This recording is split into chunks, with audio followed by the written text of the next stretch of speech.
Арстанбек Абдылдаевдин "мен кудаймын" деген сөзү экспертизага жөнөтүлдү.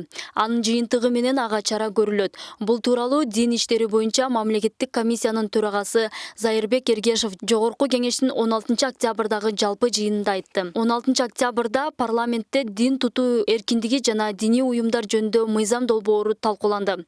Ал депутат Улукбек Ормоновдун суроосуна жооп берип жатып, теңирчилик Кыргызстанда диний уюм катары каттоодон өтпөгөнүн, ошол себептен диний уюм катары эсептелбей турганын билдирди.